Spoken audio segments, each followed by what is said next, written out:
Good evening, Bearcats. This is Pre-Cal Advanced, and this is sections 1.1 and 1.2. These are review notes. These will be your assignment for tonight.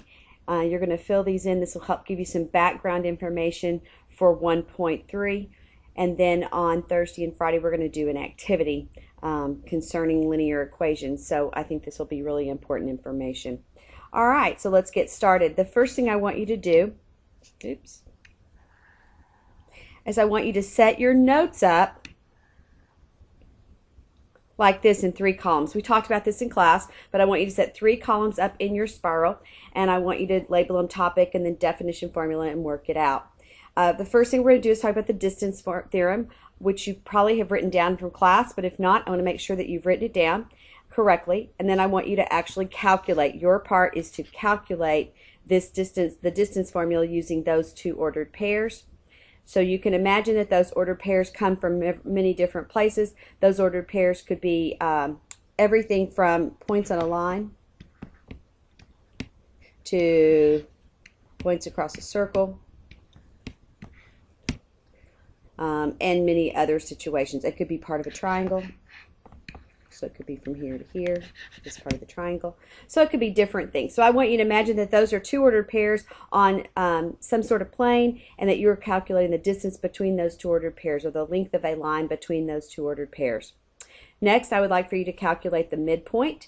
And the midpoint, again, just looking at these 3 particular things that I sketched out over here, the midpoint could be the middle of the line. It could be the center of a circle, in this case. It could be the midpoint, the side of a triangle, and there are lots of other things that it could be. It could be, let's look at a trapezoid. You know, pre-cal is where we bridge geometry and algebra a lot. So what if we had found the distance between this base and then we found the midpoint? So that's just one of the ways that it could be used. Anyway, I want you to use the midpoint formula, and which is something you are familiar with, and go ahead and calculate that. Then I want you to, when you come to class tomorrow, I want you to look on page 7.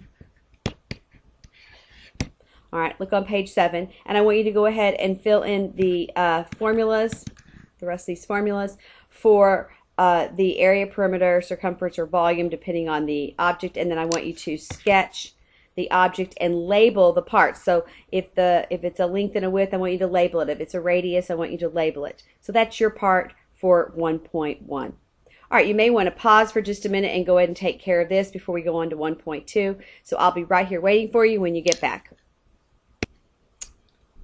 Okay, the next thing I want us to do, we're going to go on to 1.2.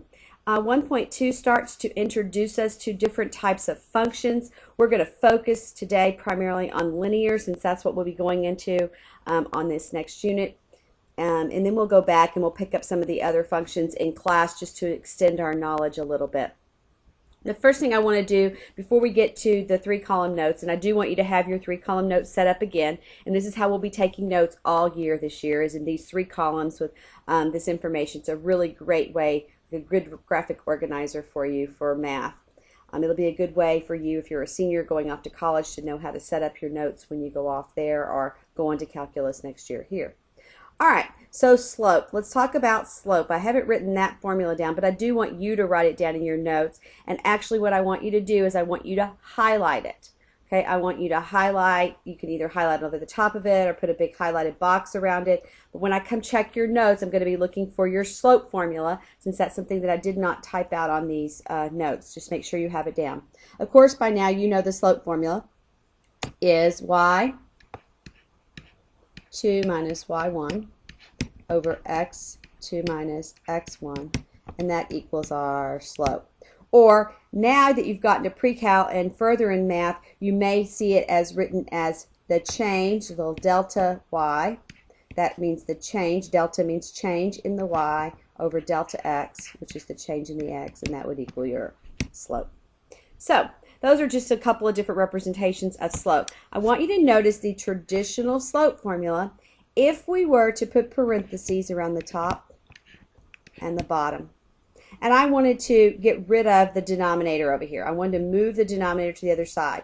Well, since it's in the denominator, I could multiply by it in the numerator. So I could multiply by x2 minus x1 at the top. That would cancel it out over here, but I would also be multiplying by x2 minus x1 over here.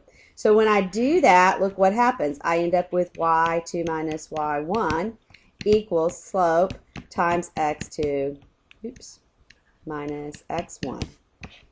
And that, my friends, is the point slope form. We're going to focus on point slope form a lot this year, maybe more than you have in the past. This is the form that is most preferable as you move up in math, because from this form you can get either the y-intercept or slope-intercept or standard form, and I think that's really, really important. So let's just kind of manipulate from one form to the other. If I have this form right here and I want to change it to slope-intercept form, which is y equals mx plus b, let's see what I could do. I could take this value, and these will be numbers, so it'll look a little different, but let's just take the letters. That's the part that's the hardest in math, and particularly in physics, is for you working with what we call literal equations, the equations with just all the variables in it and no concrete numbers. So if we wanted to manipulate this around and solve for y, we would actually distribute. We would have this change right here, and we'll just make that a chunk of information. So we'd have m times all that information, and we would end up subtracting the x. So we would have y equals, so we keep this y, we're going to move this x over, and we would have m, and it would be times x minus x1, whatever that is, equals, plus our y1 value. Okay, and then you're in y equals mx plus b, and that value would become your y-intercept at that point, but the b represents the y-intercept down here, and you're pretty familiar with that. All right, and then last, let's talk about what happens from this form to standard form, which is ax plus by equals c. C is your constant. So what happens is b would become your constant in this particular form. Now, it may not always look exactly like that, but if we're moving from this form to this form, we would simply move the x part to the other side. And so you would end up with mx, whatever the value is in front of m, plus y equals b. Now, that's not quite the way it works, but that's the algebraic manipulation of those literal equations. And what I want you to do, and what I'm going to be checking in your notes tomorrow, is I want you to take this graph, and I want you to put the equation of that line that you see there in point slope form. So you need a point, and you need the slope. You can use the slope formula to calculate the slope, or in this particular case, since we are shown graphically, you could probably count the slope out, except, oh, looky here, you really can't, because you're not on a nice pretty point. You have stepped into pre-cal land. So we don't have a nice little pretty point to count rise over run. So you will need to take those two ordered pairs, and then you may need to blow up your screen a little bit and make it larger to see those 2 points. I will try to get you those 2 points so that you'll know exactly what they are. Hold on one second.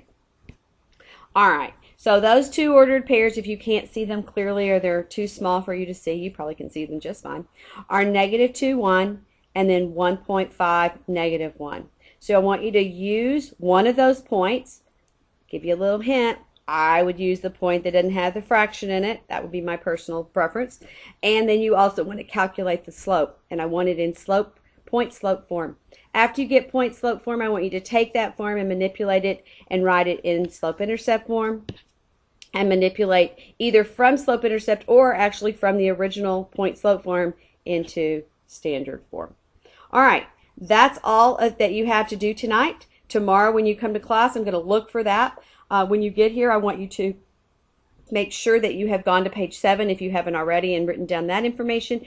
And I also want to make sure you've highlighted your slope formula. And I also want to make sure that once you get the forms in point slope, slope intercept, and standard form, please highlight those 3 formulas or those 3 equations of lines in a highlighter so that when I come by, I can see it real easily. and that will help us with what we're doing in class. We'll have a warm-up on the board in the morning.